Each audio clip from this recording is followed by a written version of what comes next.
Morning bulletin. ఇక వార్త వివరాలకు వెళ్తే ప్రత్యుత్పత్తి రేటు 2.1 ఉండగలిగితేనే జనాభా స్థిరంగా కొనసాగుతుందని ఏపీ సీఎం చంద్రబాబు నాయుడు తెలిపారు. ప్రస్తుతం రాష్ట్రంలో ఈ రేటు 1.7గా నమోదైందని, ఇది ఆందోళనకరమని వ్యాఖ్యానించారు. భవిష్యత్తులో వృద్ధ జనాభా పెరుగుదలతో పాటు కార్యక శక్తి లోపించే పరిస్థితులు తలెత్తవచ్చని హెచ్చరించారు. ఈ సమస్యను ముందుగానే గుర్తించి చర్యలు తీసుకోవాల్సిన అవసరం ఉందన్నారు. ప్రజల్లో అవగాహన పెంచుతూ కుటుంబ స్థిరీకరణపై దృష్టి సారించాల్సిన సమయం ఇదేనని చంద్రబాబు సూచించారు. రాష్ట్ర ప్రభుత్వ రంగ ప్రణాళికల్లో ప్రజారోగ్యం, పోషణ, కుటుంబాభివృద్ధి అధిక ప్రాధాన్యత ఇవ్వాలని అధికారులను ఆదేశించారు. జనాభా దినోత్సవ కార్యక్రమంలో పాల్గొన్న సందర్భంగా ఆయన ఈ వ్యాఖ్యలు చేశారు. ప్రభుత్వం పిల్లల పెంపకానికి అనుకూలమైన విధానాలు తీసుకురావాలని చెప్పారు. చూసినప్పుడు ప్రపంచమంతా కూడా జనాభా తగ్గిపోయే పరిస్థితి వస్తా ఉంది, బర్త్ రేట్ పడిపోయే పరిస్థితి వస్తా ఉంది, యువశక్తి క్షీణించే పరిస్థితి వస్తా ఉంది, వృద్ధులు పెరిగే పరిస్థితి వస్తా ఉంది. ఏ దేశమైతే ఏజింగ్ ప్రాబ్లమ్స్ వస్తాయో ఆ దేశంలో గ్రోత్ ఆగిపోతుంది. ఇంకొక పక్క మీరు చూస్తే భవిష్యత్తులో చాలా సమస్యలు వచ్చే పరిస్థితి వస్తాయి. అందుకే ఈ రోజు మనం అందరం కూడా ఆలోచించుకోవాల్సిన అవసరం ఉంది. ఈ రోజు ఒక్కసారి ఫెర్టిలిటీ రేట్ ప్రపంచం అంతా చూస్తే మీకు అవగాహన వస్తుంది. అమెరికాలో ఫెర్టిలిటీ రేట్ 1.62, యూకేలో 1.54, Hungary 1.50, France 1.49, Russia 1.47, Germany 1.46, Canada 1.33, Japan 1.23, China 1.02, ఇంకొక పక్కన సింగపూర్ 0.96. ఇవి చూసినప్పుడు మీకు అర్థమవుతుంది 2.1 ఉంటే స్టెబిలిటీ ఉంటుంది, జనాభా రీప్లేస్మెంట్ లెవెల్లో ఉంటుంది. 2.1 కంటే తక్కువ ఉంటే రోజు రోజుకు జనాభా తగ్గిపోయే పరిస్థితి వస్తుంది. ఒక సమయం అయ్యే కొందికి ఇది ఇంబ్యాలెన్స్ అవుతుంది. దీన్ని కరెక్ట్ చేయడానికి కూడా సాధ్యం కాదు. మన దేశానికి వస్తే ఒకసారి మీరు చూస్తే ఈ రోజు జనాభా బీహార్ 3.0, మేఘాలయ 2.9, ఉత్తరప్రదేశ్ 2.4, జార్ఖండ్ 2.3, మణిపూర్ 2.2. ఇవన్నీ కూడా రీప్లేస్మెంట్ కంటే అబోవ్ ఉన్నాయి. అదే కిందికి వస్తే తమిళనాడు 1.8, తెలంగాణ 1.8, కేరళ 1.8, కర్ణాటక 1.7, ఆంధ్రప్రదేశ్ 1.7 కు వచ్చాం. అంటే ఇప్పుడు మీరు చూసిన తర్వాత ఏ దేశాలైతే ఇబ్బందులు వస్తున్నాయో అవన్నీ కూడా మనం చూసాం. మన దేశంలో కూడా ఇప్పుడు కొన్ని అడ్వాంటేజెస్ వచ్చాయి, మనందరం గుర్తుపెట్టుకోవాలి. మొట్టమొదటిసారిగా ఆర్థిక సంస్కరణలు వచ్చింది 1991. అదే సమయంలో 1995లో టెక్నాలజీ రెవల్యూషన్ వస్తే ఫస్ట్ మోర్ అడ్వాంటేజ్ తీసుకున్న వాళ్ళం భారతీయులు, అందులో తెలుగు వాళ్ళు. దాన్ని నేను గర్వపడుతున్నా.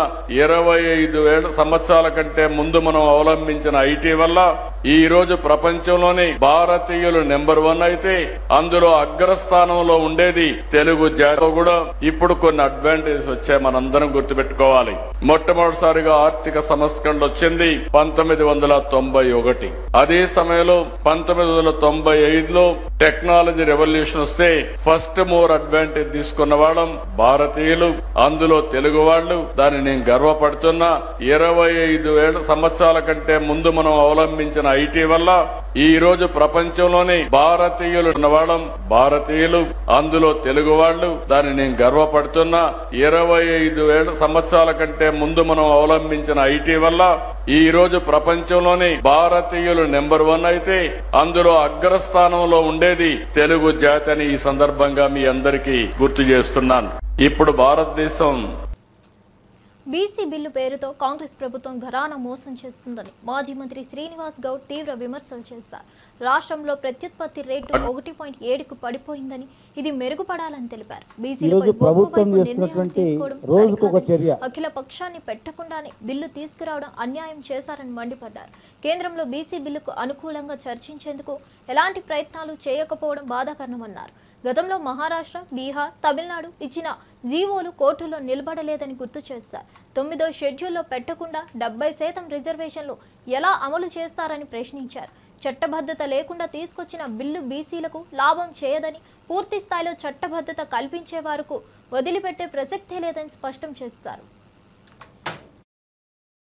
పూర్తి మద్దతు. మీరు ఏ పోరాటం అయినా చేయండి, ఇక్కడ చేయండి, ఢిల్లీ కూడా వస్తాం, మీతో పాటు అఖిలపక్షాన్ని తీసుకెళ్ళండి, ప్రధానమంత్రిని కలుద్దాం, తమిళనాడు తరహా మనం సాధించుకుందామని చెప్పినాం. చెప్పిన తర్వాత ఒక్కరోజు కూడా మరి ప్రధానమంత్రిని కలవలేదు, రాష్ట్రపతిని కలవలేదు, హడావుడి చేసింది తప్ప ప్రయత్నం చేసినట్టు తెలంగాణలో ఒక చిన్న పిల్లాననే చెప్తారు. ఢిల్లీలో పోయి 42% గురించి ఏమైనా అడిగినరా చేసిందంటే అడగలేదు. అడగంది ఎవరు అమ్మ కూడా అన్నం పెట్టదు. మరి ఈరోజు సడన్గా క్యాబినెట్ సమావేశాలు పెట్టి గవర్నర్ ఆర్డినెన్స్ అంటున్నారు. ఇదే గవర్నర్ గారు రాష్ట్రపతికి పంపిండు, అక్కడ పెండింగ్లో ఉంది. మళ్ళీ మీరు ఇప్పుడు ఆర్డినెన్స్ అని చెప్తున్నారు. ఆర్డినెన్స్ జియో ఇచ్చి ఆర్డినెన్స్ ద్వారా తెస్తామంటున్నారు.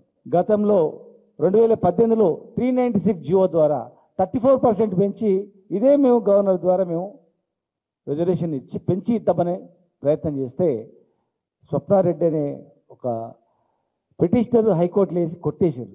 ఈ 396 మీలాగా మేము ఇచ్చిన జియో ఆల్రెడీ కొట్టేయంగా సుప్రీంకోర్టుకి వెళ్తే సుప్రీంకోర్టు కూడా మీరు విత్డ్రా చేసుకుంటారా అని చెప్పి బెదిరించి విత్డ్రా చేయించుకోగా, మహారాష్ట్రలో కూడా సేమ్ జియో ఇస్తే ఎలక్షన్ నోటిఫికేషన్ తర్వాత కూడా రద్దు చేయంగా, మీ కళ్ళ ముందర కనిపించంగా, తమిళనాడులో 3 సార్లు ఆంక్షలు పెట్టంగా మళ్ళీ విత్డ్రా చేయంగా, పాట్నాలో దేశంలో అనేక రాష్ట్రాల్లో బీసీలకు రిజర్వేషన్ ఇస్తామని చెప్పి అన్నీ కూడా కోర్టు నుంచి ఫెయిల్ అయిన అన్ని అనుభవాలు పెట్టుకొని మీరోజు చట్టబద్ధతతో ఇస్తామని చెప్పి హామీ ఇచ్చి ఏ చట్టబద్ధత మరి చట్టబద్ధత లేదనుకొని అసెంబ్లీలో పెట్టినరా, కమిషన్ వేసినరా?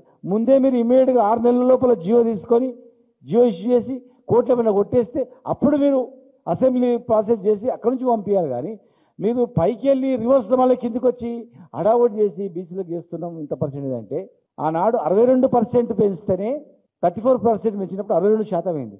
62% తప్పు అని చెప్పి కోర్టు కొట్టేసింది. ఇలా మీరు 70% అవుతుంది. 28 + 10 + 42 70%, 50% మించొద్దని ఉంది సుప్రీంకోర్టు జడ్జిమెంట్లో. మరి 9th షెడ్యూల్లో పెట్టాలని చెప్పి ఉంది. మీరు ఏం చెప్పకుండా 70% ఎట్లా జరుగుతుంది అనుకుంటా ఉన్నారు. హైకోర్టులో పోతే ఎవరు బాధ్యులు?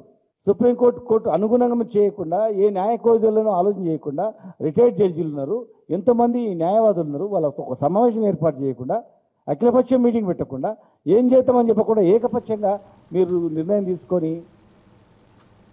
కాకినాడ రంగరాయ వైద్య కళాశాల పారామెడికల్ విద్యార్థుల మధ్య జరిగిన ఘర్షణపై ఎస్పీ బిందు మాధవ్ స్పందించారు. ఈ ఉదాంతంపై ఉదయం 3 ఫిర్యాదులు అందాయని వెల్లడించారు. 1 టౌన్ పోలీస్ స్టేషన్ పరిధిలో 2, 2 టౌన్ పరిధిలో 1 ఫిర్యాదు వచ్చినట్లు తెలిపారు.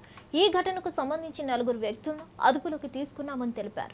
విద్యార్థుల మధ్య జరిగిన గొడవలు పరస్పర దాడులకు దారి తీసినట్లు పోలీసులు తెలిపారు. సంఘటనకు సంబంధించి సీసీటీవీ ఆధారాలతో విచారణ కొనసాగుతున్నట్లు స్పష్టం చేశారు. కాలేజీలో భద్రతా పరిస్థితులపై ఎస్పీ ప్రత్యేక దృష్టి సారించారు. భవిష్యత్తులో ఇలాంటి ఘటనలు పునరావృతం కాకుండా చర్యలు తీసుకుంటామని తెలిపారు. విద్యార్థుల భద్రతకు అదనపు పోలీస్ బందోబస్తు ఏర్పాటు చేస్తామని వెల్లడించారు. మాకు ఇవాళ పొద్దున్న 3 రిపోర్ట్స్ రావడం జరిగింది. 1 టౌన్ లిమిట్స్లో 2, అట్లనే 2 టౌన్ లిమిట్స్లో 1. వీళ్ళ ముద్దాయిలు 4 మీద కలిపి వెంటనే ఎఫ్ఐఆర్ రిజిస్టర్ చేసి under sexual harassment, వాయరిజం and also section 7 of prevention of sexual harassment at work place కింద కేసెస్ రిజిస్టర్ చేసి ముద్దాయిల కోసం we tried to get them. By 2:30 we could arrest all 4 of them. 4 ముద్దాయిలు ఎవరైతే సైట్ అయ్యారో 4ని arrest చేయడం జరిగింది. whatever legal action has to be initiated against them with proper proof, we will make sure that they are punished under relevant sections of law. And as collector sir was saying, ఇట్లాంటివి జరిగినప్పుడు మనం ఇంకా repeat కాకుండా ఏం చేయాలి అనేది కూడా ఆలోచించుకోవాలి. Any time they can come to SP office. I always keep saying that appointment అవసరం లేదు ఎస్పీ ఆఫీస్కి, ఎవరు ఎప్పుడు వచ్చినా నేను కలుస్తాను. But there is an other faceless mechanism also. Honourable CM sir launch చేశారు, ఆనరబుల్ డీజీపీ సార్ రిపీటెడ్గా దీని గురించి మెన్షన్ చేయడం జరుగుతుంది మీటింగ్స్లో. శక్తి యాప్ అని ఒక యాప్ ఉంది. I request RMC management and also everybody where there are more women working లేదా ఉమెన్ స్టూడెంట్స్ ఉన్న దగ్గర ఈ శక్తి యాప్ కనుక కొంచెం ఎక్కువ యూసేజ్ స్టార్ట్ అయితే కనుక కంప్లైనింగ్ విల్ బీ ఈజియర్. వాళ్ళు నా దగ్గరికి రావాల్సిన అవసరం కూడా లేదు.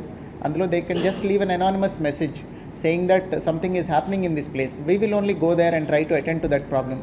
సో దయచేసి ఈ శక్తి యాప్ అవేర్నెస్ కూడా ఈ ఇన్సిడెంట్ నుంచి వచ్చే పాజిటివ్ అవుట్కమ్ లాగా శక్తి యాప్ అవేర్నెస్ ఇంక్రీజ్ అవ్వటం ఒక స్టెప్ తీసుకోవాలని I request media also to publicise regarding this.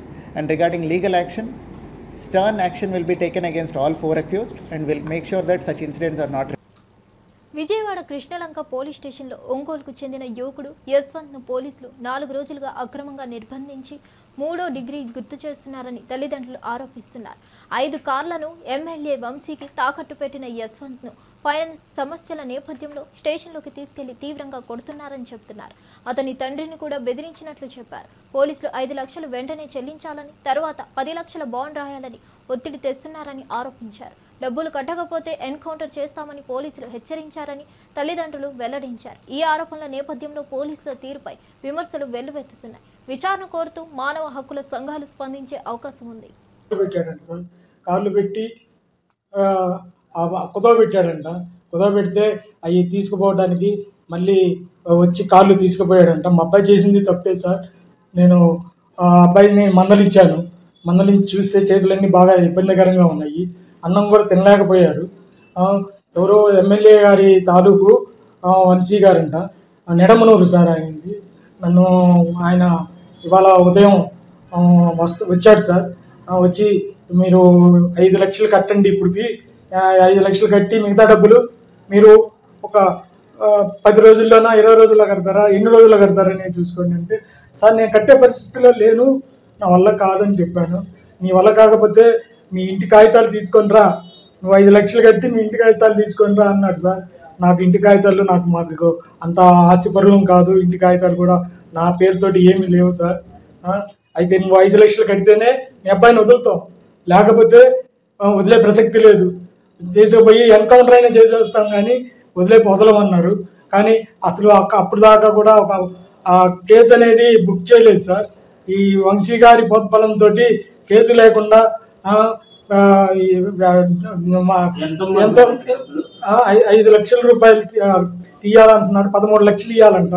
5 లక్షల రూపాయలు ఇప్పుడు కట్టమంటున్నాడు సార్. ఇప్పుడు కడితేనే మీ అబ్బాయిని వదులుతామంటున్నాడు. 5 రోజుల నుంచి సార్ పోలీస్ స్టేషన్ లో ఉండి చిత్రహింసలు పెడుతున్నారంట.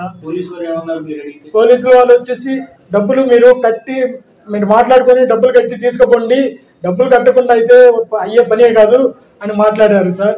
నేను డబ్బులు కట్టే పరిస్థితుల్లో లేనని చెప్పాను సార్. లేదని చెప్పినా కూడా బట్టలన్నీ తీసేసి సార్, ప్యాంటు చొక్కా అన్ని ఇప్పేసి లోపల బాగా పుల్ల కొట్టారు సార్. ఏంటి సార్ ఇలా ఉంది, ఏంటి ఇట్లా ఎందుకు కొడుతున్నారని అడిగాను. అడిగితే మీరు చేసిన మీ అబ్బాయి తప్పులకి మేము డబ్బులు కడితే మేము ఈ పనులన్నీ చేయం కదా అన్నారు సార్. నేను కట్టే పరిస్థితుల్లో లేను. ఉదయం నుంచి అక్కడే కూర్చొని ఉన్నాను సార్. నేను మధ్యాహ్నం వచ్చాను, ఉదయం నుంచి అక్కడే ఉన్నాను. ఉన్నా కూడా నా ఫోన్ లాక్కున్నారు సార్. నా ఫోన్ లాక్కొని ఆ ఫోన్ కూడా లేకుండా సిఐ గారు నా ఫోన్ లాక్కున్నారు. నన్ను చాలా ఇబ్బంది పెడుతున్నారు సార్. బీసీ వర్గాల అభ్యున్నతి కాంగ్రెస్తోనే సాధ్యమవుతుందని ప్రభుత్వ విప్ ఆలేరు ఎమ్మెల్యే బీర్ల ఐలయ్య అన్నారు. కాంగ్రెస్ ప్రభుత్వం చరిత్రలో నిలిచిపోయేలా బీసీల సంక్షేమానికి పెద్దపీట వేస్తుందని చెప్పారు. 42% రిజర్వేషన్ల అంశంలో స్పష్టత ఇచ్చేలా చర్యలు తీసుకుంటున్నామని వివరించారు. బీసీలను మోసం చేస్తున్నారని చేస్తున్న ఆరోపణలు అసత్యమని పేర్కొన్నారు. కాంగ్రెస్ పాలనలోనే బీసీలకు ప్రాధాన్యత, అర్థవంతమైన అవకాశాలు లభిస్తున్నాయని తెలిపారు. కేంద్రంతో సంప్రదింపులు జరుగుతున్నాయని చెప్పారు. రాష్ట్రంలో బీసీల అభివృద్ధి దిశగా చర్యలు కొనసాగుతాయని హామీ ఇచ్చారు. ఈ మేరకు కాంగ్రెస్ ప్రభుత్వం చారిత్రాత్మకంగా గుర్తింపు పొందుతున్నారు. తరఫున ప్రత్యేకంగా ధన్యవాదాలు తెలియజేస్తున్నా. మా గౌరవ భావి ప్రధాని రాహుల్ గాంధీ గారి ఆలోచనను తెలంగాణలో పూర్తిగా ఇంప్లిమెంట్ చేసి, గతంలో కామారెడ్డిలో పీటీ డిక్లరేషన్ ను ఇలా ఇంప్లిమెంట్ చేసి, నిన్న మంత్రివర్గం ఆమోదం చేసి బీసీలకు 42% ఇలా రిజర్వేషన్ ఇచ్చి బీసీలకు పెద్దపీట వేసిన ఘనత గౌరవ ముఖ్యమంత్రి రేవంత్ రెడ్డి గారిది. గౌరవ ముఖ్యమంత్రి రేవంత్ రెడ్డి గారు ఒక రెడ్డి సామాజిక వర్గానికి చెందిన ముఖ్యమంత్రిగా ఉండి కూడా తెలంగాణలో బీసీలకు పెద్దపీట వేసిన ఘనత గౌరవ ముఖ్యమంత్రి రేవంత్ రెడ్డి గారిది. ఈ తెలంగాణలో ప్రియతమ నాయకుడు రాహుల్ గాంధీ గారు ఆలోచన చేసి ఇలా కులగణనతో పాటు ఎస్సీ వర్గీకరణతో పాటు బీసీలకు పెద్దపీట వేసిన ఘనత కాంగ్రెస్ పార్టీది, గౌరవ ముఖ్యమంత్రి రేవంత్ రెడ్డి గారిది. ఇలా మా ఏసీ అధ్యక్షుడు బీసీ రిజర్వేషన్ల అంశంపై అసెంబ్లీలో చర్చ పెట్టాలని మాజీ మంత్రి హరీష్ రావు సీఎం రేవంత్ రెడ్డిని సవాల్ చేశారు. చర్చకు ఒకటే షరతు పెట్టారు. మైక్ కట్ చేయకుండా, వాయిదా వేసుకోకుండా చర్చ కొనసాగించాలన్నారు. ఎన్ని రోజులు కావాలన్నా, ఎన్ని గంటలు కావాలన్నా చర్చించడానికి తాము సిద్ధంగా ఉన్నామన్నారు. రిజర్వేషన్ల అంశంపై కాంగ్రెస్ ప్రభుత్వం స్పష్టత లేకుండా వ్యవహరిస్తుందని ఆరోపించారు. అసెంబ్లీలో సుదీర్ఘ చర్చ ద్వారా నిజాలు బయటపడతాయని పేర్కొన్నారు. బీసీల ప్రయోజనాల కోసం నిజమైన తపన తమకే ఉందని స్పష్టం చేశారు. బీఆర్ఎస్ బలమైన వాదనలు చెబుతుందని చెప్పారు. పూర్తి చేస్తామన్నారు. 8 ఏళ్ళు ఉన్నారు. ప్రాజెక్టు పూర్తి చేయడం దేవుడు 10 పైసలు పని చేయలేదు. మీరు చేసింది, నేను సింపుల్ క్వశ్చన్ వేస్తున్నా, 8 ఏళ్లలో 160 టీఎంసీల నీటి లభ్యత ఉందని కేంద్ర ప్రభుత్వం నుంచి సిడబ్ల్యూసీ నుంచి క్లియరెన్స్ ఎందుకు చేయలేదు? 8 ఏళ్లలో మహారాష్ట్రతో అంతర్రాష్ట్ర ఒప్పందం ఎందుకు చేయలేదు? 8 ఏళ్లు కనీసం నీటి లభ్యత కోసం మీరు తేలేదు. కానీ మేము వచ్చిన తర్వాత పరిశీలి చేస్తే 160 లేదక్కడ, ఆడ ఉన్నది 102. కానీ మీరు తీసుకోగలిగింది 44 మాత్రమే తేలింది. వైల్డ్ లైఫ్ సమస్య వచ్చింది. మహారాష్ట్ర ససేమిరా అన్నది. మీలాగా మేము మొబిలైజేషన్ అడ్వాన్సులు ఇచ్చి పర్సెంటేజీలు కమిషన్లు తీసుకొని ప్రజల్ని మోసం చేయాలా? మేము ఉద్యమం చేసిన వాళ్ళం, రాష్ట్రాన్ని సాధించిన వాళ్ళం, ప్రజలకు నీళ్లు ఇవ్వాలనే లక్ష్యంతో మేము నీళ్లు ఎక్కడున్నాయో వ్యాప్కో సూచిస్తే మేడిగడ్డ దగ్గర పెట్టాం. మరి అదే కేంద్ర ప్రభుత్వ సంస్థ సిడబ్ల్యూసీ తమ్మిడిహట్టి దగ్గర నీళ్లు లేవని చెప్పింది. మేడిగడ్డ దగ్గర 282 టీఎంసీల నీటి లభ్యత ఉన్నది అని మాకు పర్మిషన్ ఇచ్చింది, అనుమతి ఇచ్చింది. అన్ని రకాల అనుమతులు మేము తెచ్చాం. డాక్యుమెంట్స్ ఉన్నాయి. అసెంబ్లీలో చర్చ పెట్టు దమ్ముంటే అన్ని తీసుకొని చర్చకు రావడానికి సిద్ధం. నువ్వు ఊకే రచ్చ చేయడం బంద్ చేయి. నీకు చేతనైతే నీ ఇష్టమున్న డేట్ పెట్టు. నువ్వు పెట్టిన డేట్కి అసెంబ్లీకి వస్తాం, చర్చ చేస్తాం, ఒప్పిస్తాం. నిన్ను కాదు, రాష్ట్ర ప్రజలందరికీ నిజానిజాలు తెలియాల్సినటువంటి అవసరం ఉంది. ఏ రోజైనా ఎప్పుడైనా మేము చర్చకు సిద్ధం. ఒకటే షరత్ ఏంటంటే మైక్ కట్ చేయొద్దు, అసెంబ్లీని వాయిదా వేసుకొని పారిపోవద్దు. నిజం. చిత్తూరు ఎస్పీ మణికంఠపై మాజీ మంత్రి అంబటి రాంబాబు తీవ్రస్థాయిలో మండిపడ్డారు. రాష్ట్రంలో పోలీసులు రౌడీల్లా ప్రవర్తిస్తున్నారని ఆరోపించారు. దుర్మార్గమైన పరిపాలన నడుస్తుందని, పోలీస్ వ్యవస్థ జనహితానికి వ్యతిరేకంగా పనిచేస్తుందని చెప్పారు. ఎస్పీ మణికంఠ తక్షణమే క్షమాపణ చెప్పాలని డిమాండ్ చేశారు. లేదంటే తీవ్ర పరిణామాలు ఉంటాయని హెచ్చరించారు. పోలీసులు ప్రజాస్వామ్యాన్ని తొక్కుతున్న తీరుపై తీవ్ర అభ్యంతరం వ్యక్తం చేశారు. తమ ప్రభుత్వ హయాంలో ఎలాంటి అక్రమాలు జరగలేదని, ఇప్పుడైతే ప్రజలు భయంతో జీవించాల్సి వస్తుందని విమర్శించారు. ఎవరన్నా కొట్టుకుంటే వారిని అదుపులోకి తీసుకోవాలి. మా మీద ఏంటయ్యా? మేము ఎవరు? ఈ రాష్ట్రాన్ని 5 సంవత్సరాలు పరిపాలించిన వాళ్ళం. మా మీద మీరు కేసులు పెడతారేంటి? మమ్మల్ని మీరు భయపెడతారేంటి? నాకు అర్థం కాలేదు. మీరు భయపడితే మేము జడుస్తామా అని అడుగుతా ఉన్నా. మీరు చూశారుగా మొన్న బంగారుపాలెంలో ఆయన ఎవరో ఎస్పీ గారు, ఐపీఎస్ ఆఫీసర్, ఆయన పేరు మణికంఠ, చేబ్రోలు మణికంఠ అంట. ఆయన ఏమంటారు తెలుసా? మా మీద వీళ్ళు కేసులో పెట్టారు. ఇక ఎస్పీ గారు రౌడీ షీట్ పెడతా అంట.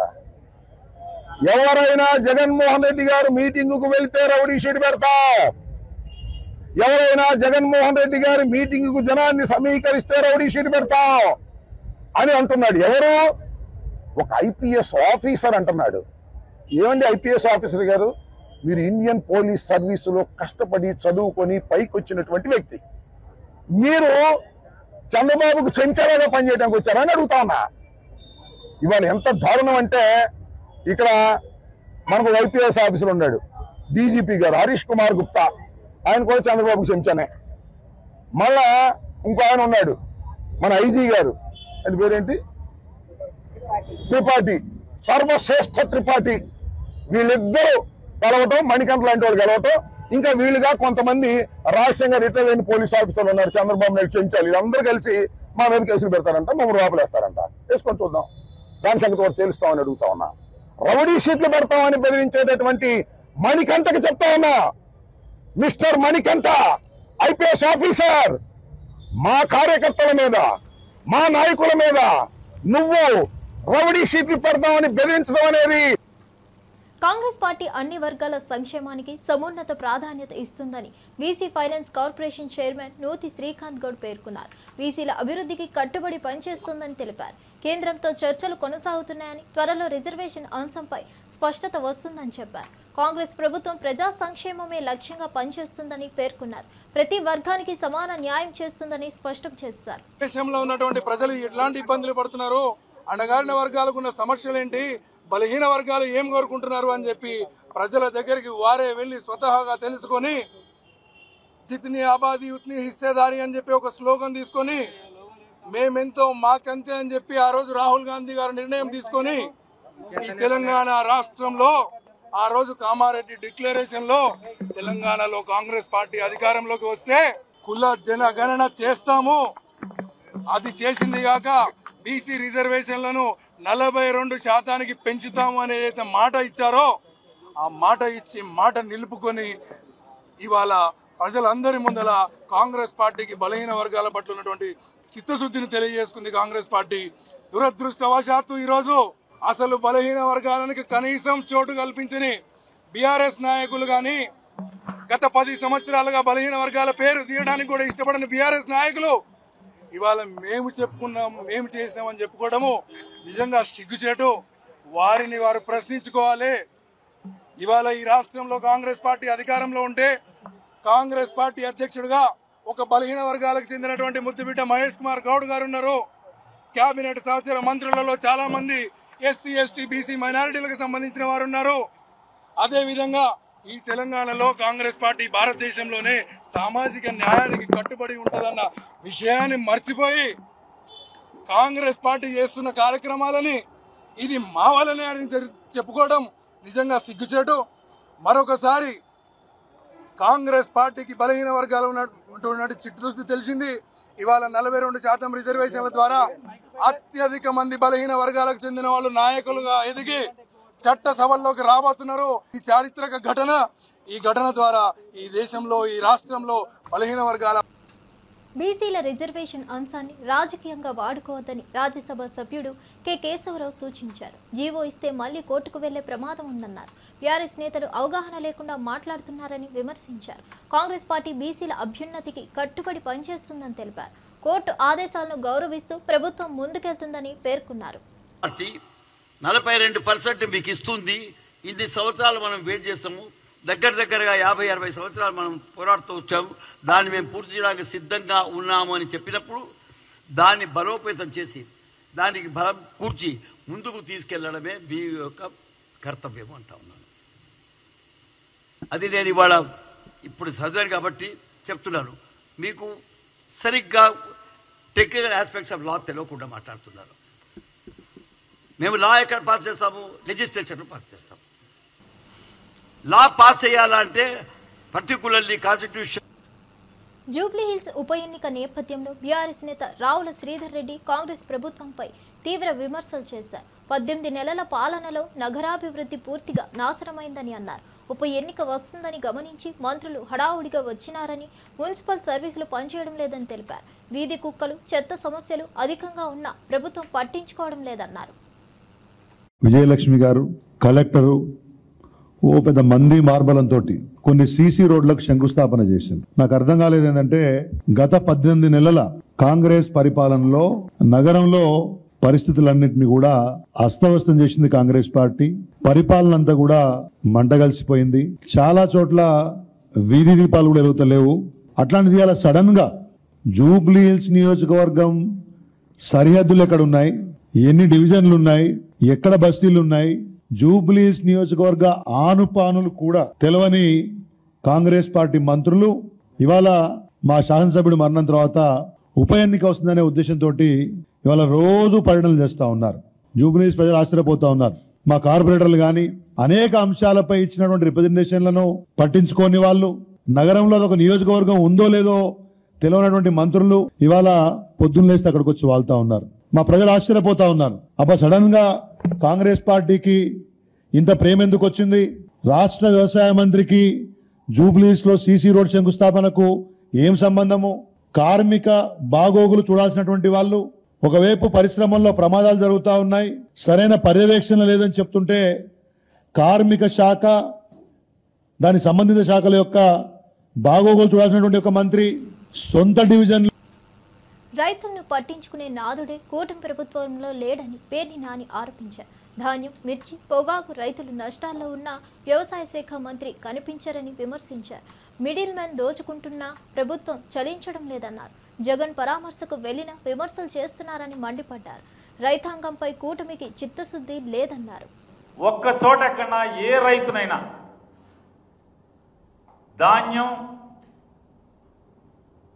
పండించినటువంటి పంట కనీసం గిట్టుబాటు ధరలాక ఏడ్చి తెగనమ్మే పరిస్థితులు ఉంటే కృష్ణా గోదావరి డెల్టాలో ఎక్కడన్నా తిరిగిన పాపాన పోయాడా అని అడుగుతున్నాను. ధాన్యం బస్తా 1200 రూపాయలకి, 1300 రూపాయలకి, 1400 రూపాయలకి తెగనమ్ముకుంటే ధాన్యం మధ్యవర్తులు, పెట్టుబడిదారులు, మిల్లర్లు అడ్డగోలుగా దోచుకుంటుంటే వ్యవసాయ శాఖ మంత్రి ఎక్కడన్నా తిరిగాడా అని అడుగుతున్నాను. ముచ్చటగా సివిల్ సప్లై శాఖ మంత్రి 3 చోట్ల తిరిగితే 3 చోట్ల తెలుగుదేశం పార్టీ కార్యకర్తలుగా పనిచేసినటువంటి రైతాంగమే నిలదీసి ఎందుకురా మన ప్రభుత్వం ఈ దిక్కుమాలిన ప్రభుత్వం అని చెప్పని తిట్టినా కూడా పరిస్థితులు చక్కబడనటువంటి పరిస్థితులు. కోకో, మిర్చి బాధలు, పొగాకు బాధలు, అంటే మిర్చి పొగాకు పండించినటువంటి రైతు బాధలు. బీసీలపై నిజమైన ప్రేమ ఉంటే ప్రభుత్వం రీసర్వే చేయాలని బీఆర్ఎస్ నేత బకులా భరణం కృష్ణమోహన్ రావు అన్నారు. కమిషన్ స్వతంత్రంగా నివేదిక ఇవ్వాలని డిమాండ్ చేశారు. కాంగ్రెస్ ప్రభుత్వం చేసిన సర్వే తప్పని తాము చెప్పగానే గోల్ మాల్ చేస్తూ ప్రజలను గందరగోళంలో నెట్టేస్తున్నారని మండిపడ్డారు. 42% రిజర్వేషన్లకు మద్దతు ఉంటుందన్నారు. రిజర్వేషన్లు అమలయ్యాకే స్థానిక సంస్థల ఎన్నికలు జరగాలని డిమాండ్ చేశారు. గందరగోళాన్ని సృష్టించే ప్రయత్నం మేము చేయడం లేదు. మీరు సృష్టించే ప్రయత్నం చేసుకుంటే మీరే అబాస్పాలు అయిపోతారు. డెడికేటెడ్ కమిషన్ వేయాలని చెప్పి సుప్రీంకోర్టు 2010లో డాక్టర్ కె కృష్ణమూర్తి కేసులో చెప్పినప్పుడు ఇక్కడ బీసీ కమిషన్ ద్వారా జరుగుతున్నది. మహారాష్ట్రలో బీసీ కమిషన్ ఇచ్చినప్పుడు అది కొట్టివేసింది. కాబట్టి అలాంటి ఇబ్బంది రావద్దని చెప్పి ఇక్కడ హైకోర్టులో కేసు వేసిన ధర్మిలా ఇక్కడ హైకోర్టు డెడికేటెడ్ కమిషన్ వేయమని చెప్పింది. మీ బిల్లులు, మీ డేటా, మీ రిపోర్ట్లన్నీ రాష్ట్రపతి గారి దగ్గర ఉన్నాయి మీరు చెప్పిన దాని ప్రకారం. మరి వాళ్ళ 3 నెలలు అయితే గవర్నర్ గారి దగ్గర నెల అయితే, లేకపోతే రాష్ట్రపతి గారి దగ్గర 3 నెలలు అయితే డీమ్డ్ అసెంట్ అని ఈ మధ్యకాలంలో మనకు తమిళనాడుకు సంబంధించిన ఒక జడ్జిమెంట్ వచ్చింది. కాబట్టి మీరు రాష్ట్రపతి గారి దగ్గరికి వెళ్ళి మీరు అఖిలపక్షాన్ని కల్పించి లేకపోతే ఏం లోటుపాట్లు ఉన్నాయనేది చెప్పి ఆ బిల్స్ని తీసుకొచ్చే ప్రయత్నం అనేది చేయాల్సి ఉండే. లేదా రాజ్యాంగ నిపుణులతో మాట్లాడండి, మరి డీమ్డ్ అసెంట్ అవుతుందా? అవుతే తీసుకొచ్చి వెంటనే మరి జీవోలు ఇచ్చేసి ఎలక్షన్లకు పోండి, 42% ఇవ్వండి.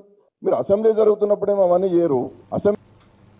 ప్రజా పాలనలో బీసీల సంక్షేమానికి రేవంత్ రెడ్డి ప్రభుత్వం కృషి చేస్తుందని ఫిషరీస్ డెవలప్మెంట్ కార్పొరేషన్ చైర్మన్ మెట్టు సాయి కుమార్ అన్నారు. కుల గణన, రిజర్వేషన్ల అమలుపై ప్రభుత్వం చిత్తశుద్ధితో పనిచేస్తుందన్నారు. బీసీల అభివృద్ధి లక్ష్యంగా అనేక పథకాలు అమలు చేస్తున్నారని వివరించారు. ఈ దినం ఎప్పుడు మర్చిపోలేము. ఇది సువర్ణ అవకాశం. కాంగ్రెస్ పార్టీ ద్వారా మాత్రమే ఎవరు ఎంత వారికంత, ఎంత భాగదారి వారికంతా ఉసేదని చెప్పిన మాటలకు రాహుల్ గాంధీ గారి మాటను తన మాటగా యనమల రేవంత్ రెడ్డి గారు మన పిసిసి అధ్యక్షుడు మహేష్ కుమార్ గారి నాయకత్వంలో తెలంగాణ రాష్ట్రంలో 42% బీసీ నాయకత్వాన్ని పెంపొందించే విధంగా ఈ యొక్క కార్యక్రమాన్ని మా యొక్క ఒక అవకాశం భావిస్తున్నాం. ఎందుకంటే కాంగ్రెస్ పార్టీ కార్యకర్తగా చాలా ఆనందంగా ఉన్నాం. బీసీ నాయకత్వాన్ని పెంపొందించే విధంగా ఎవరు ఎన్ని మాట్లాడినా కూడా బీజేపీ కానీ బీఆర్ఎస్ కానీ జాగృతి నాయకులు కూడా వారి పార్టీ అధ్యక్షులు కనీసం వర్కింగ్ ప్రెసిడెంట్ కూడా బీసీలు లేని వారి యొక్క నాయకత్వాన్ని మా కోసం మాట్లాడే ఒక చిల్లర మాటలుగా మాట్లాడే కొంతమంది నాయకులు చెప్తా ఉన్నాము. మీకు దమ్ము ఉంటే, మీకు ధైర్యం ఉంటే, బీసీల నాయకత్వాన్ని పెంపొందించే ఉద్దేశం మీకుంటే మీరు మీ పార్టీ అధ్యక్షులుగా బీసీలను నియమించండి. అప్పుడు తెలుస్తుంది బీసీల పైన మీకు ప్రేమ. ఎప్పుడు చిల్లర మలుకులు, చిల్లర మాటలు, మీ సతి లేని, మీ గతి లేని, మతి లేని మాటలు మాట్లాడుకుంటా తెలంగాణ రాష్ట్రంలో బీసీలు అంటే కేవలం ఓటర్లుగా పనిచేసిన ఈ దుర్మార్గులు ఇప్పుడు చిల్లర పలుకులు మారుతున్నారు. గత పంచాయతీ ఎన్నికల్లో 29% ఉన్న బీసీ నాయకత్వాన్ని 22% ఈ దుర్మార్గులు ఇప్పుడు చిలక పలుకులు పలుకుతున్నారు. కాంగ్రెస్ పార్టీ సిద్ధశుద్ధి, కాంగ్రెస్ పార్టీ బీసీ నాయకత్వం ప్రేమ 42% శాస్త్రీయబద్ధంగా సవరణ చేసి తెలంగాణ రాష్ట్రంలో ముఖ్యంగా రేవంత్ రెడ్డి గారి నాయకత్వంలో తెలంగాణ ప్రభుత్వంలో 42% బలుగు బలహీన వర్గాల నాయకత్వాన్ని పెంపొందించే విధంగా అఖిల భారత కాంగ్రెస్ పార్టీ నాయకులు రాహుల్ గాంధీ గారి నాయకత్వంలో, ఖర్గే గారి నాయకత్వంలో, పిసిసి అధ్యక్షుడు మహేష్ కుమార్ గారి నాయకత్వంలో, యనమల రేవంత్ రెడ్డి గారి నాయకత్వంలో 42% బీసీ నాయకత్వాన్ని పెంపొందే విధంగా మేము ముందుకెళ్తాం.